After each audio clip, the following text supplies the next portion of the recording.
Okay, I think we'll kick it off. Good morning, everybody. Thank you so much for joining today's webinar. It's Managed XDR, Red Team versus Blue Team. So in today's session, we're going to discuss what an XDR solution looks like and show you how a ransomware attack can be mitigated with a red team versus blue team response. Before we jump into the presentation, I'll hand you over to our speakers. Just a bit of housekeeping to run through. So firstly, feel free to screenshot any of the slides that you think might be relevant. That being said, we are going to record this webinar. So we will send out the link to the video recording as well as the slides itself. So keep an eye out for that tomorrow.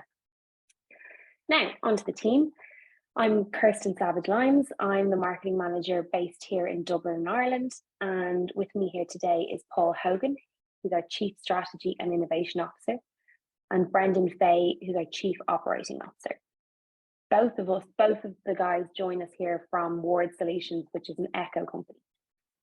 Finally, we invite your comments and questions throughout the webinar. So at any point, just pop those questions into the chat box at the bottom of your screen.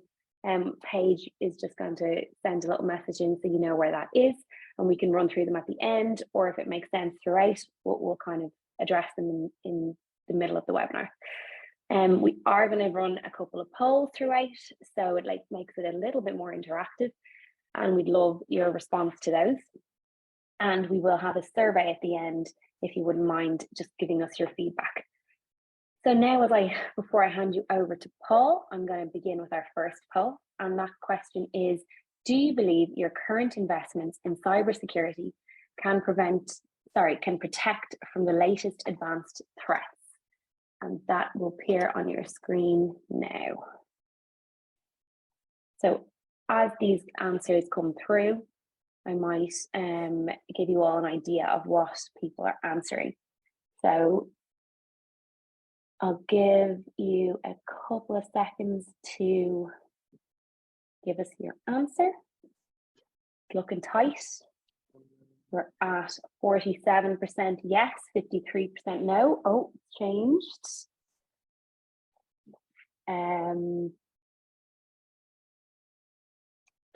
Okay, I'll give you 5 more seconds if anybody wants to answer this.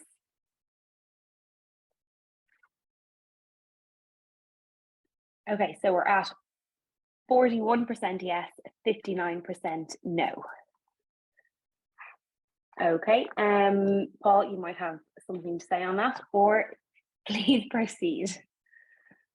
Yeah, that's very interesting. Those kind of numbers there, and I suppose what we're seeing, Kirsten, bears out what we see in I suppose in the marketplace in general, that people, despite the various kind of security investments they've made, still feel they're not 100% prepared or assured that if an incident happens, that they'll be able to protect against it in the first case, but in the second case, I suppose, detect and respond to it. And that kind of leads us very nicely into what we want to talk about today. So the agenda, it's going to follow along these kind of lines. I'm going to talk a little bit about why is it that way? Why are we in the kind of position that we're in right now? And then we're going to step through kind of an attack. It's not a real attack. It's one that's kind of based up on the various stages that we would have seen on various, I suppose, ransomware and other malware and other, I suppose, cybersecurity attacks we would have seen over the years. But then going to look and see, what is it that you should have in place, or probably do have in place to prevent against these attacks occurring. And then move on to, I suppose, the premise of where we're really going to is that, yeah, prevention is key. It's important, it's vital, but sometimes you need more than just prevention, that you must be able to detect what's happening and respond to those attacks in real time. And so I'll briefly then talk about the services that Echo offer in this area in terms of managed SIEM and XDR and EDR and those kind of services. So excuse me, that's what we want to cover today. I suppose starting off with the challenges that are facing the market. And this is probably will resonate with a lot of people. I mean, we see every day, well, certainly as a cybersecurity organization, we witness at least one ransomware attack weekly that we need to deal with. Typically, it happens on a Friday evening or a Saturday morning of a bank holiday weekend. And the thing that's kind of noting about it is, yeah, everyone's aware of I suppose that large HSE attack that happened a couple of years back, and that really brought it all into focus. But really, I mean, the key thing is to understand and to take note of that this is happening on a weekly, and if not a daily, but on a weekly kind of basis. So some of the numbers here from some of the surveys, and some of the stats here are taken from a survey that Echo did at the start of the year. Kind of key is that like 1 in 4 leadership, C-level leadership, feel they have a good handle on cybersecurity, and that's just a general overall feeling. Some 79% of decision makers are really concerned about IT security. And then when you look at terms of response plans, yeah, a lot of organizations we see will have a disaster recovery plan, but in order to enact that and to recover properly and to deal with cyber incidents, it's kind of a little bit more difficult, and generally, as we've seen, hasn't helped people. And then some other stats, like some Irish specific stats around number of SMEs that would probably or may suffer a breach this year, and how often that kind of happens. So that's the question I suppose we have to ask ourselves is why is that happening? Like why are we in such a position? And there are a number of different reasons to it. I suppose the first one.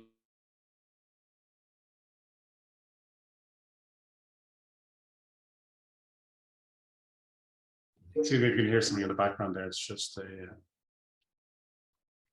Yeah, your mic just went. So the cybersecurity landscape has become increasingly complex, and what we mean by that is, a couple of years ago you would have seen things like script kiddies running some scripts to try and do something, and maybe for personal gain, but didn't cause an awful lot of damage.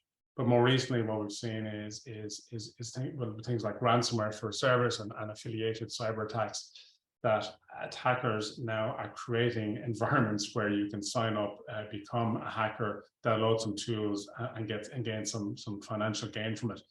And the tools are becoming more and more sophisticated. The barrier to entry and the difficulty to use has lowered, and pretty much any 17 or 18-year-old kid can sign up for this. And we've seen a lot of this recently, and use these tools.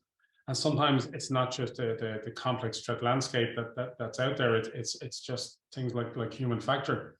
The recent Uber attack, one that we've talked about a few times, is kind of one that's worth mentioning. So you would have heard maybe 2 or 3 weeks ago, Uber faced or were subject to a cyber attack, and this was as a direct result of human failure, and that's one thing that we see time and time again.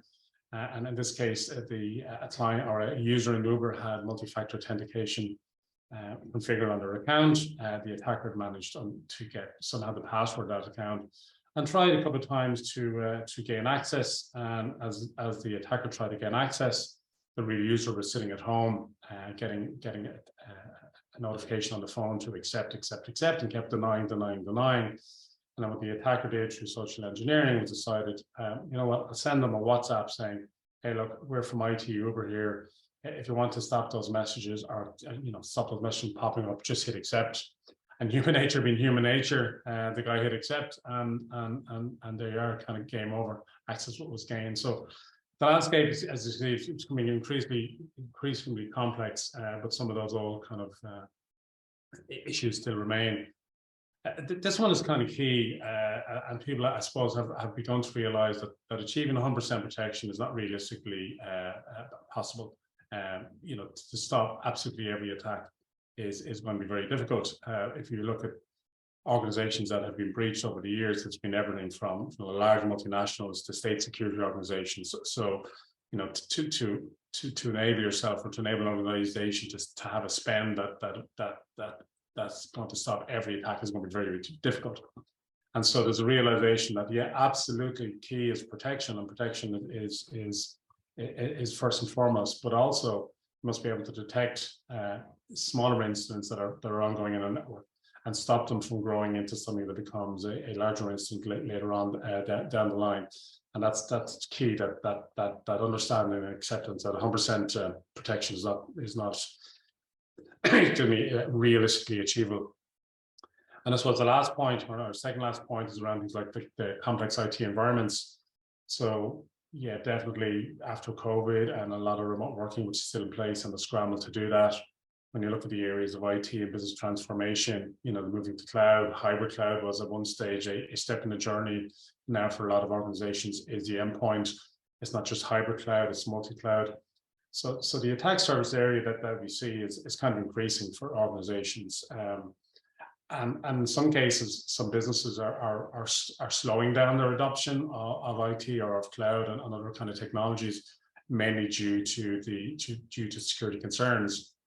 And like the position we find ourselves in now is, yeah, no longer can you say those are the crown jewels. I have them in the network and I have them behind a firewall. Now pretty much every device and every user on every device is a source or an attack surface that can be compromised, and so needs to be protected. And so as organizations look to further use IT and cloud and IT OT services to deliver business value, this adds complexity, which adds, I suppose, more attack surface areas and risk. And then the last point, which certainly we've seen over the last number of years, mainly as a response to, I suppose, a number of ransomware and cyber attacks that have been out there, and the effect of cyber insurance, is that as organizations look either to renew cyber insurance, which has become kind of critically important, or to get cyber insurance in the first place, that some of the requirements that you would see in there have become more onerous than they were in the past. And certainly there is a trend towards and to change, I suppose, with each provider having things like you must have an ability to do log file detection, or you must have the ability to detect using a SOC or a SIEM or some other kind of similar service like XDR service, what's happening in your organization. So those are the challenges that organizations are facing, and in some ways we kind of paint a pretty much bleak landscape or bleak picture, but that's effectively what the landscape does look like. So we move on to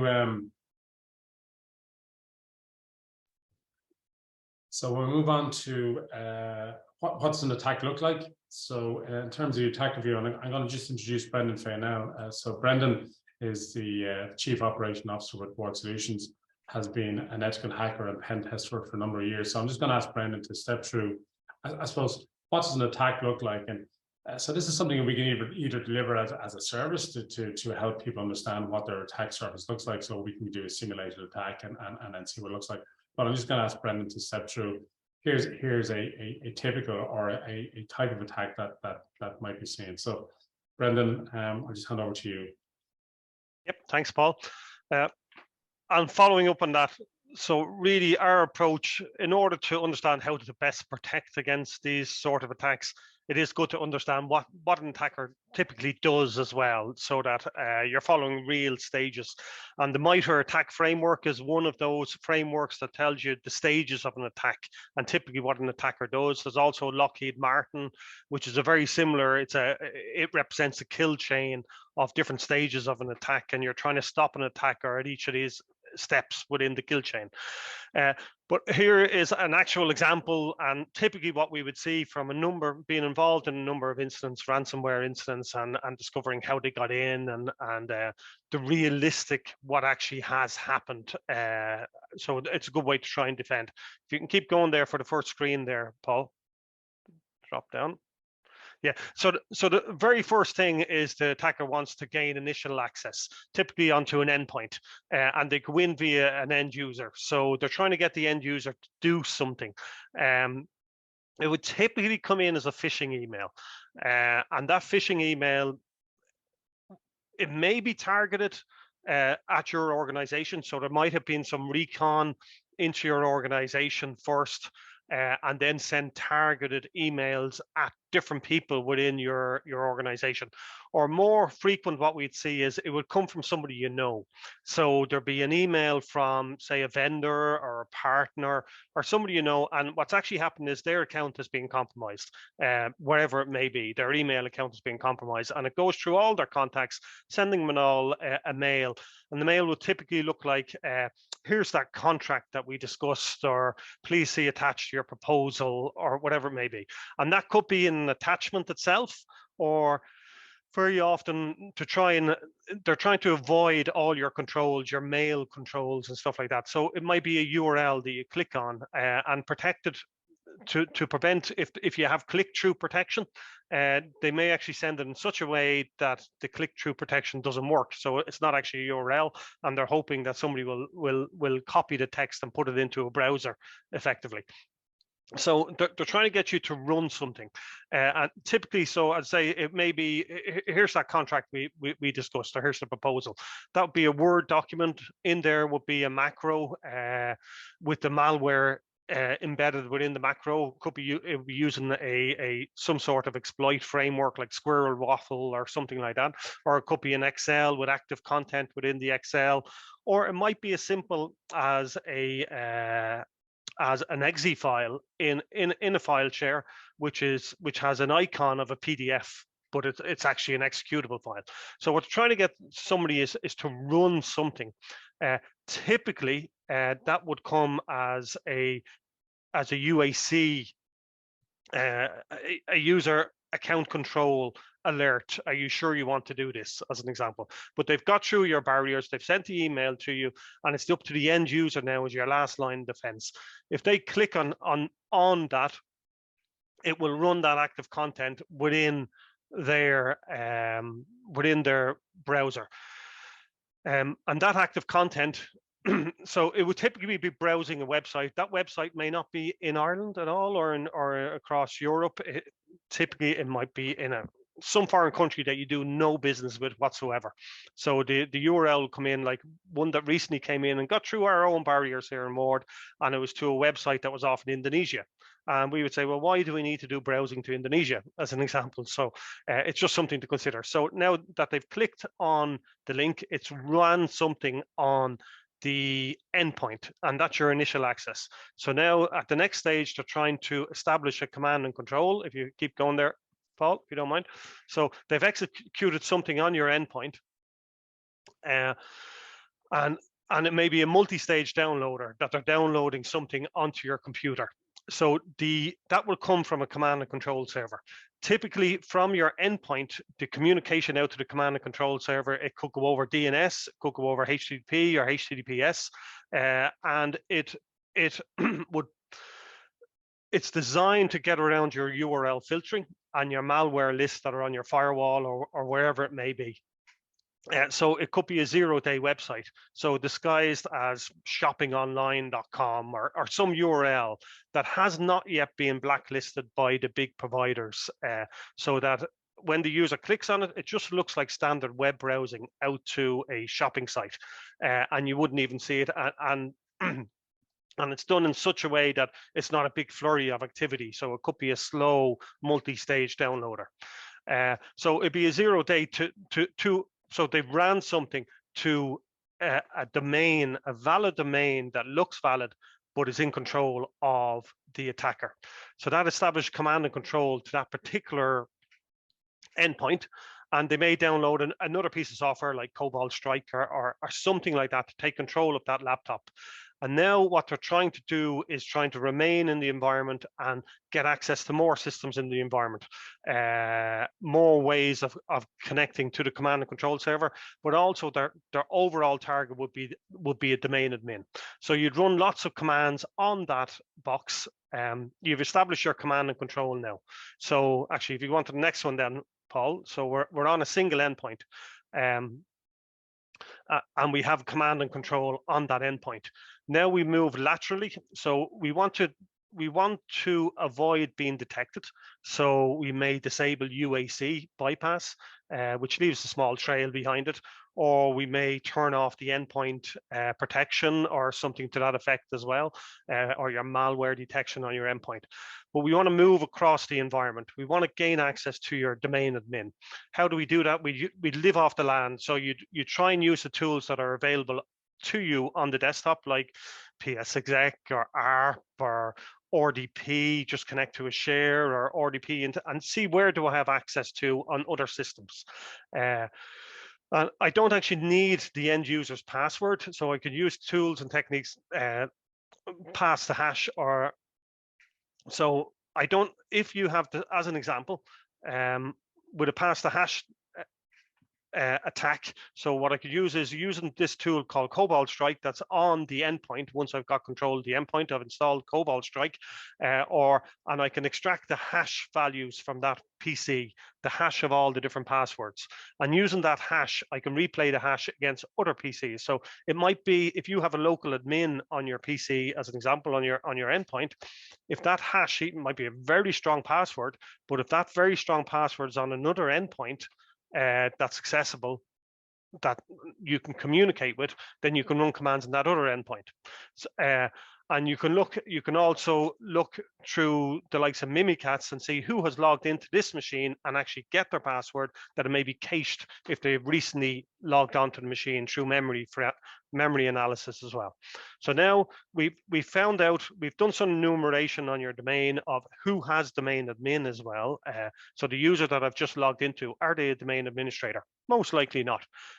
So I look who has logged in the past in this machine using the likes of Mimikatz and memory forensics, and I say no domain admin. So you can enumerate who are the domain admins, and no domain admins is logged onto this machine. Okay, let's move laterally onto the next system using pass the hash techniques, or maybe just using RDP and using ARP to find out what other systems are on the network and so forth. And now who has logged into this machine that has, and do they have domain admin? And eventually, so you might connect into a file share. So just say this user, the same user. So I would have Joe Blogs as a normal user, and just say he has access to a server. I might RDP onto that server and run Mimikatz and see who has logged into that server. And the chances are that a domain admin has logged into that server at some stage. So now I would have their password, and I'd be up as a domain admin. My last point of attack would be to run an exploit, like attack a print spooler or some specific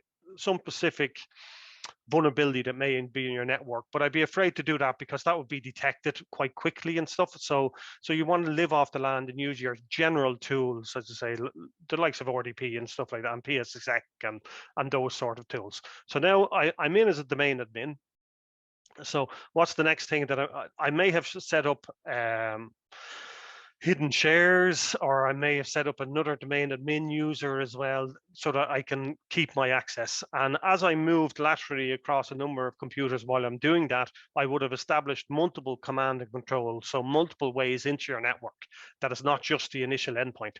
So the privileged account has been compromised. I'm in there now. My next stage is understand your network and try and find out where is the crown jewels, where is all your data. If you want to the next level there, please, Paul. So I may find it is a database of your customers, or it's a financial management system, or whatever it may be, and I'd exfiltrate that data. I take a copy of that data, and that will be used in the ransom against you. So that when I do give a ransomware note, when I do pull the trigger, basically, and you'd leave a ransomware note to say, don't bother trying to restore all your systems because I have a copy of all your crown. This is what we've seen. Sorry, I'm speaking in the I sense, but we're talking about what we have seen when working on these sort of incidents. That there be a ransomware note and say, we also have exfiltrated your data and we will publish it on websites and so forth if you don't pay the ransom. So that's the second part of the ransom. So what we would do after we have exfiltrated the data, we now have control of your domain as well, and we will roll out the ransomware. We would deploy the malware to all your systems, and we'd use Active Directory to do that. It might be a batch script, or we may use Active Directory itself to roll it out, or whatever systems you have. We would have also found out where your backups are, and make sure that we're trying to make them that you cannot use them if at all possible. So the malware will be deployed, and as Paul said, it may be on a Friday afternoon or late on during the night typically, that you'd start the malware, you kick off the malware, and you can decide where to deploy the malware. Is it to all endpoints, everybody in a specific OU, or is it to everything, or is it to all servers, or very targeted? But typically it would go to everything as much as it can. And you kick it off late at night, so because and it will be done in parallel. That's encrypting all these systems. And the reason why you do it late at night typically would be so it doesn't get noticed quickly. So the attacker has done as much damage as they can, and they've encrypted as many systems as they can. So the malware is deployed, it's encrypting all the systems, and it's leaving the ransomware note. You've already exfiltrated the data, and then systems start going down, obviously, and maybe the next day, or you may get a call during the night, and that's when all the stress starts, I suppose, of trying to investigate the incident. So this procedure, from the initial access all the way up to the impact, it could take a number of weeks, or it could take a number of days. Depends on your level of security, and it depends on what type of controls you're in there. But typically, it wouldn't be over like an hour or two. It would take at least a few days to get from the initial access before you pull the trigger to run the malware.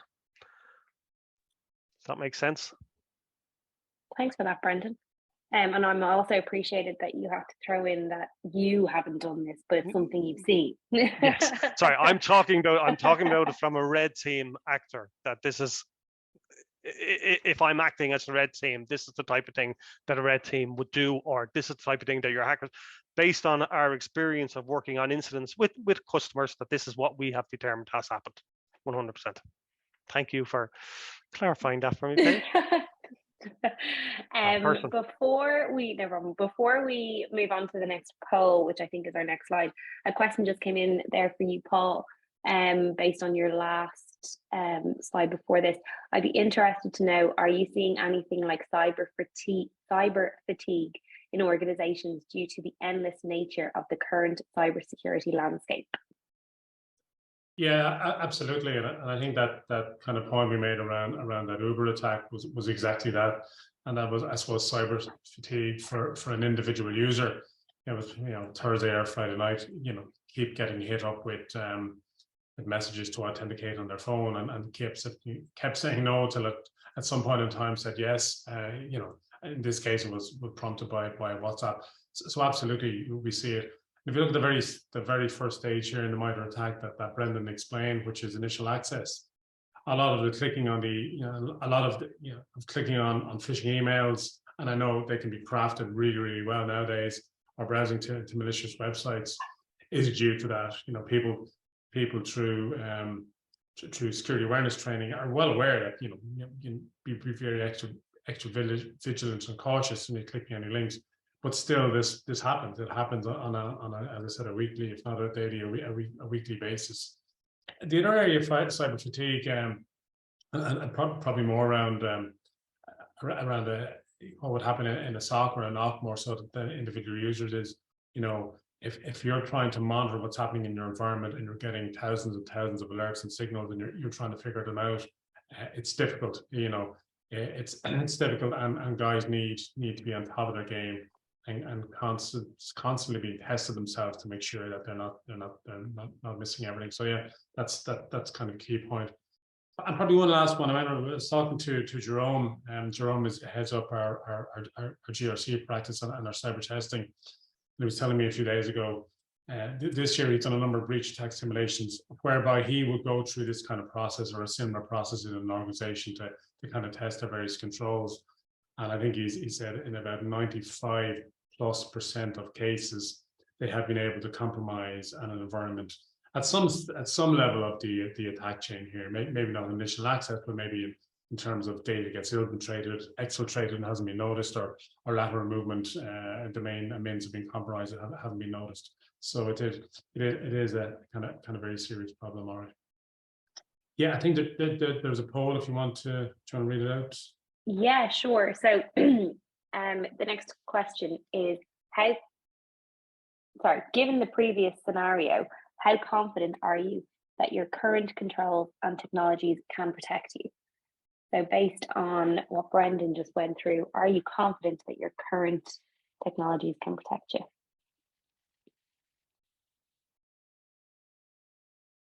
So the answers are flying in, and a lot of somewhat confident.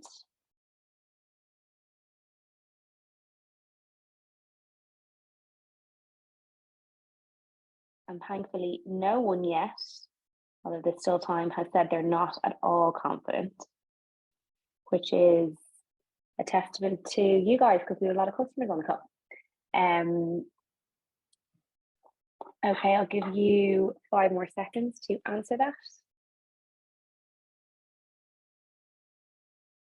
Okay, so we're at 15% very confident, 81% somewhat confident, 0% not at all confident, and 4% I don't know.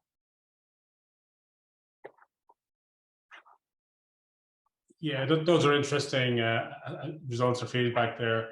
I think we would expect that organizations, given the kind of spend that we've made on cybersecurity over the year, everything from endpoints to network to internet security, would be confident in what they have. I mean, the results and what we see on a daily basis seem to suggest sometimes that there might be a little bit of overconfidence there. And I think what is key in some aspects is if you're not confident or you're not 100% confident, is that you check your controls and you make sure that they are actually doing what they say in the tin. I mean, when we look at the major causes for issues and stepping back from, I suppose, a high level picture, typically it's one of two things. It's either vulnerabilities that haven't been patched, and now a lot of organizations have certainly gotten around to doing patch management in a much better way. But having said that, Brenda mentioned one of a print spooler attack, and we've seen 2 organizations who had a very serious ransomware outbreak due to that vulnerability not being patched last year. So, and then the second one is around configuration management. And so by saying you have your endpoint, or you have your firewalls, or you have your CASB or your data loss prevention technologies in place, if they're not set up and configured correctly, then they're not going to afford you that level of security that you think you have. So, and what is it that people have? So if you look at the blue team, and we only put this in place just to use as a checklist, really. I mean, there are lots of products and services that sit in here. But if you look at, I suppose, that first stage, that initial access, really, if you're trying to stop things like email attacks or compromises, you're looking at things like should in place mail security products like Mimecast or Proofpoint or Defender for 365, just a sample of products. So, and lots of organizations would have them. And if we're in a room here, I'd expect to see a lot of heads kind of nodding. On the endpoint, in order to stop that initial access and contamination with the endpoint, you're probably going to have some endpoint protection platform, and there's lots of platforms out there. Again, starting with Microsoft Defender for Endpoint, or Carbon Black, or TEDx McAfee, or Silence, or Symantec, and there's lots of other ones out there. And when we do these breach attack simulations, or when we go through it, yes, we'd expect our organization to have all this in place. When you're looking at things like brute force escalation and attackers moving laterally across organizations and compromising accounts, certainly, again, looking at the Microsoft world, you're looking at things like Defender for Identity, or you're looking at multi-factor authentication across your various applications. And also in terms of containment of an issue that happens and to stop lateral movement, you'll be looking at internal segmentation firewalls or very strong role-based access, so that if one part of the organization is compromised, it doesn't lead on elsewhere. So there's lots of help that you can get there, and lots of technologies and controls to help there. And then if you look at something at exfiltration of data, you may be able to protect against that through firewall policies, or through CASB technologies, which may limit the amount of data, or stop data being, say, uploaded to a Box or Dropbox account, but they're allowed downloaded from a Box or Dropbox account, or something like that. And that's where your CASB, and again, in the Microsoft world, just in reference to this slide, that's where your Defender for Cloud Apps, or whatever it happened to be. And then the last point, once the domain is compromised and malware is deployed, again, you're looking at your endpoint solutions. Ideally, to stop that happening, you're looking at something like endpoint EDR. And the key thing in this is, and a lot of people say, well, I have a very strong AV or endpoint protection platform, it'll stop my domain being compromised or malware being deployed. One thing that we've seen without fail, even in organizations that have had endpoint protection, is that either the endpoint protection product has been disabled by the attackers, and we've seen that with pretty much well, with a large number of different vendor products that are out there, or they haven't been configured properly, or if you're getting to that point that, you know, the attacker has done pretty much all of this throughout your, all of those steps throughout your environment, and your last line of defense is this, I mean, at that stage, it's a little bit too late. So that leads on to the kind of premise that, you know, protection is not enough. You need to be able to detect and respond. So, you know, the first kind of question that you should be able to answer, or if you're asked, or if we asked you, or if your C-level or management asked you, you know, do you understand what the threat scenario, threat landscape is like, and what are the risks and vulnerabilities that are out there? You know, either specific to you, if you think you might be targeted, depending on type of organization, or generic. Then are you configured against those threats? So, you know, do you have the right controls and policies on your devices? And then are you compliant? And by compliance, we don't always mean things like GDPR and regular compliance, but if you have a standard, you know, Windows 10 or Windows 11 build, and if you have a standard server build, are all the machines built to that specification? Are they all patched to that specification as well? And so if not, then you're looking at these processes. You know, if you're unsure about that, you must be able to then assess what your current posture is, determine what it should be. That's kind of key. And that assessment will give you a roadmap, and, you know, it'll give you an architecture to come up with a set of controls and technologies to help you address what you have there. And for a long time, that's what cybersecurity was all about.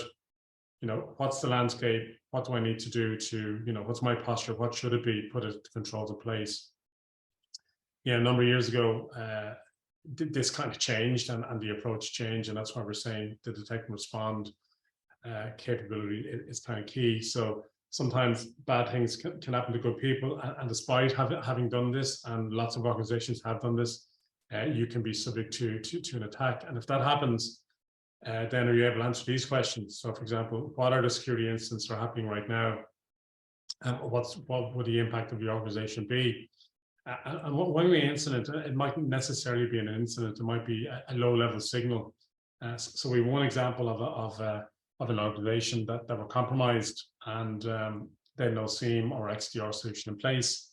It took the organization off for about 2 to 3 weeks off the network until they were able to rebuild the environment and get back live and servicing clients again. Post the incident, put in a SIEM platform where we were monitoring signals from absolutely everywhere from endpoint to cloud. And one thing that we noticed is about a week in, well, 6 months after the initial incident, we started to see some signals which were the attackers were back again. They had left some compromised accounts in place that hadn't been cleaned up properly. But in this instance, because we're able to spot that activity early, and they're only small little signals, we're able to detect what's happening and stop it becoming a larger outbreak. And so in that case, you know, the organization was down for about a day, more out of prudence than for a full week. So that's where we're leading on to detect and respond. So it's really key that you're able to detect what's happening, even low level or low fidelity signals, understand what they mean, and respond to it. And that, I think, takes us nicely to our next poll, Kirsten. Yes, it does. This one is, if an attacker bypasses your controls, how confident are you that you can detect and respond to attacker activity within your environment? And that should appear on your screen now. While we're waiting for these to come in, a question just came through there. One of you might like to answer. What is your approach to legacy systems such as Windows XP 7, 2003, 2008 server that need to be maintained? You're on mute there, Paul. So do you want to go ahead there, Brendan? Yeah, well, the obvious one, I mean, that we want to try and upgrade them, but I mean, you say they need to be maintained. So I presume you have some application that will only run on Windows XP 7. I mean, the first step will be get rid of it, Windows XP and upgrade, obviously. But if they need to be maintained, well, then you need to keep them. If we run them in isolated, trusted environment, the more protections you have, the better, I would say. The more layers you have to protect you. And the same principles apply assess, protect, detect, respond, and recover. So you need to assess what are the risks, try and protect them. So you put them into isolated VLANs, maybe the only thing, and maybe trying to run a zero trust approach, that Windows XP machine is not trusted in any way. They cannot move laterally within the environment and so forth. And then the detection, the same as ever.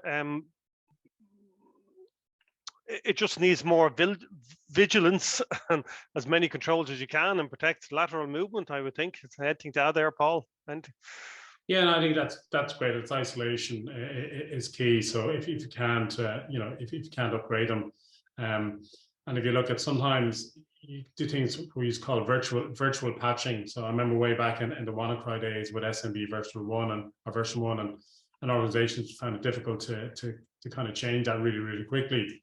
So, if you've a firewall or internal segmentation firewall in front of say a client set of networks, or set of devices, and then that firewall has a policy that disables SMB version 1. So, you haven't, or that doesn't allow through the firewall. So you haven't patched the device, but you virtually patched them. So yeah, isolation, containment, and other security layers as best you can is what you do there. Or even things possibly like application control, where you lock down those devices so that they can only run the specific services that you're looking for them to run. And so if it's a 2003 server, you lock it down, it can only run that application and various components of that application, but nothing else can run on it. Those are the kind of steps you take. I suppose back to the poll, Kirsten. Yeah, so I'm conscious of time, so I'll just tell you that it was 79% somewhat confident, and then between the rest is roughly 20%, 11% I don't know. Okay, that's great. I suppose we'll pick that up as you said as we go through it. So, what are we suggesting that you do? So if you take it, this is, I suppose, your kind of landscape as an organization. You're going to have endpoints, you're going to have people, you're going to have infrastructure, cloud, etc.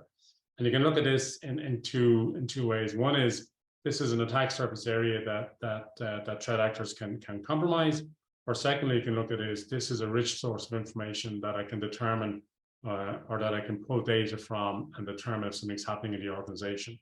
And effectively, when we talk about a managed detect and response service, that's what we do. So we have our MDR platforms, and without trying to get too complex about it, there's two kind of key elements that we suggest people have. One is as well as endpoint protection, they have endpoint detect and response. So they have that kind of not just next generation endpoint protection platform, but platforms that give you that detect and respond component, which looks at behavioral analytics as well as signatures, as well as kind of some rudimentary machine learning.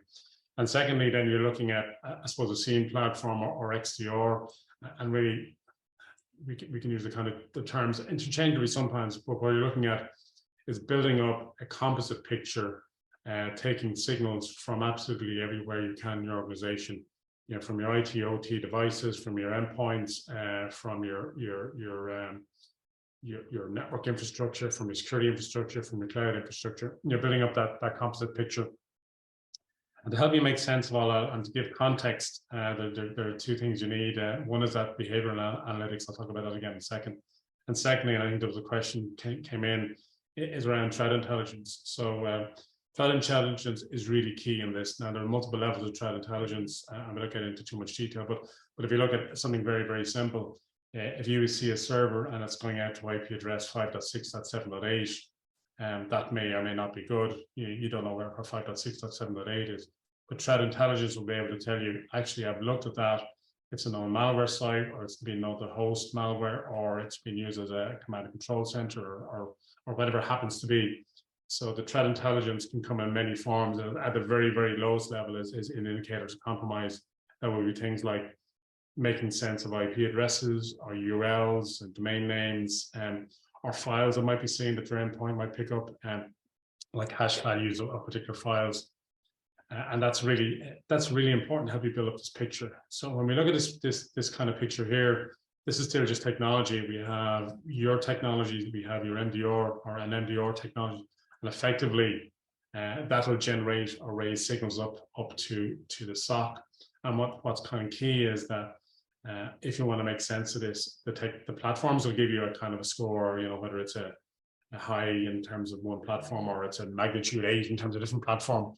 But you really need SOC analysts to be able to make sense of that information and say, actually, that looks like it's positive, but it's a benign positive or a false positive, or whatever it happens to be. And so that's why having real people would realize on the platforms is key. You can build as much machine learning as artificial intelligence, and it absolutely helps, but it's not the kind of answer to absolutely everything. And that eventually will lead you to be able to deliver your use cases. And really, it'd be great to start with use cases, but the picture kind of draws itself up better this way.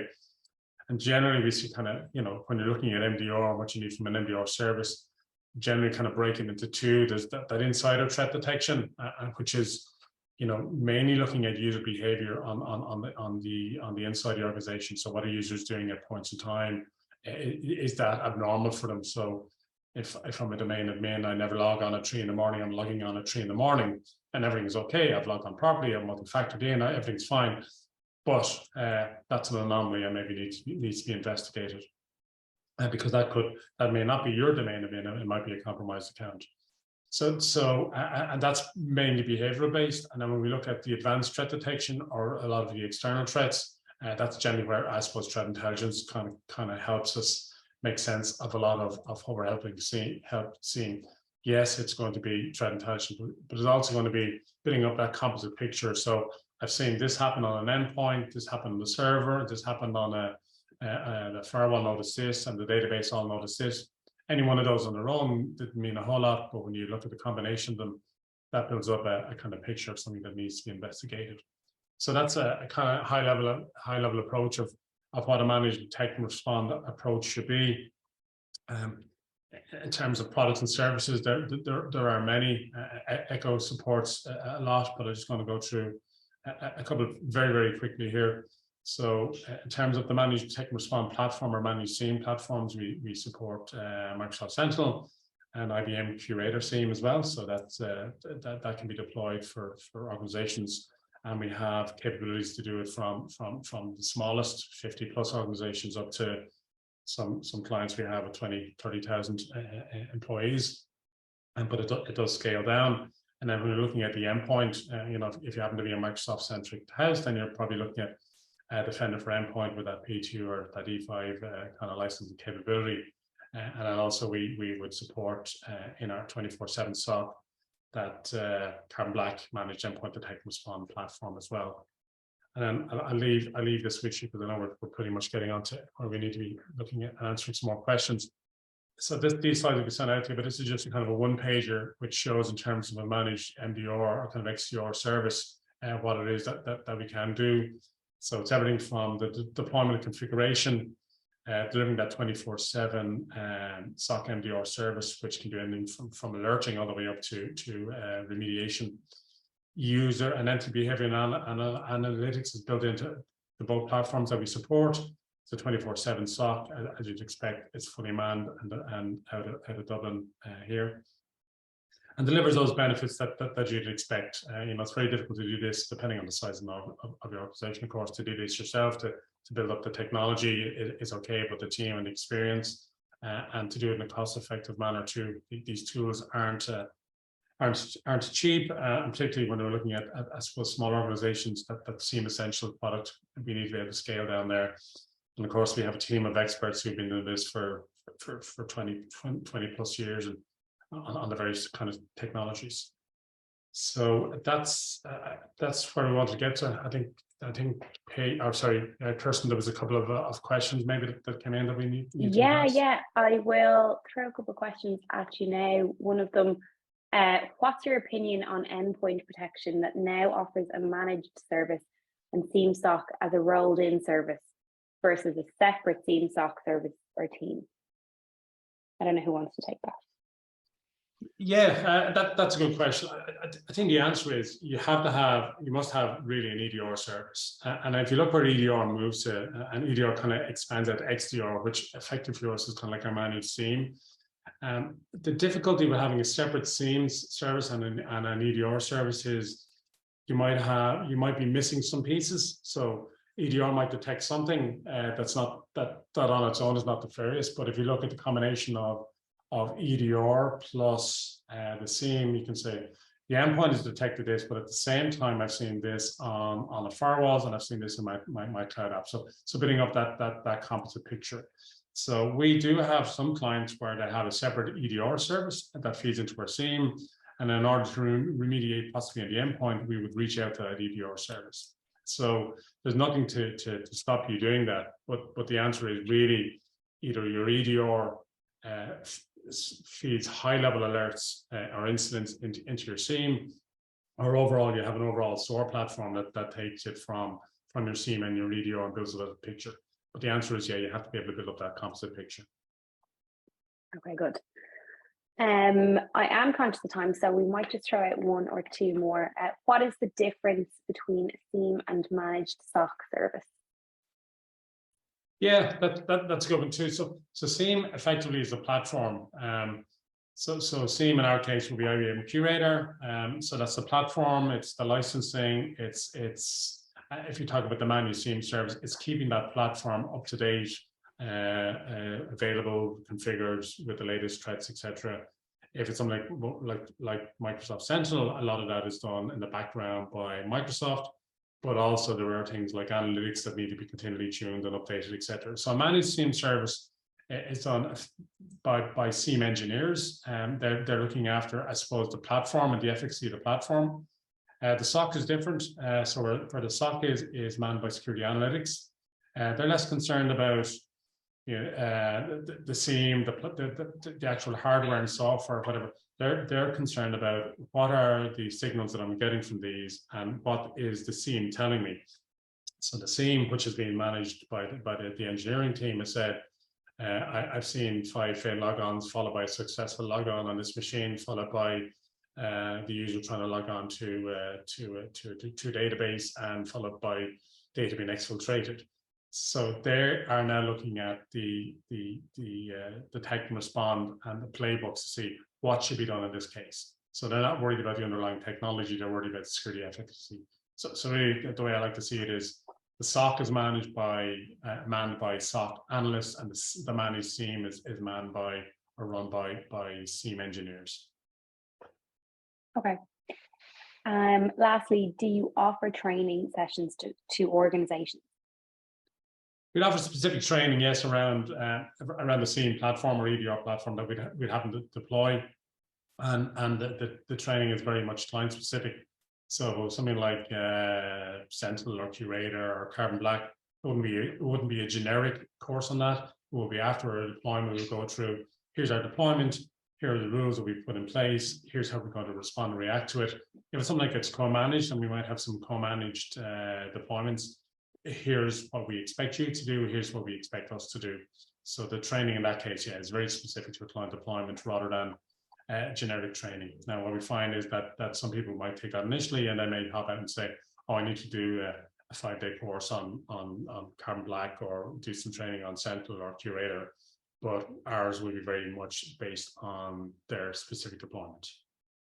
Yeah, and just in general, to back up what Paul is saying there, from my viewpoint, what's absolutely key in this is the extended detect and respond. Instead of multiple point solutions, that everything is linked in together. It's pretty much what Paul has said, I suppose, but that everything is linked in together, so that when you attack the endpoint and then you're running a command on, if you see something like UAC has just been turned off on an endpoint, followed by this particular endpoint RDP'd onto my server, as an example, you need to link all these events together. So it's absolutely key. And following up there as well on the SIEM versus the managed SOC is that these attacks happen 24/7. So you can have a great SIEM that's gathering everything, but nobody's looking at it at all. So you do need to have a 24/7 team looking at all these events and following up on all these events, and hopefully not the cyber fatigue, as was mentioned there, but people who've seen these events before and know what's important and what's not important, really. Brilliant. I think we might leave it there, guys.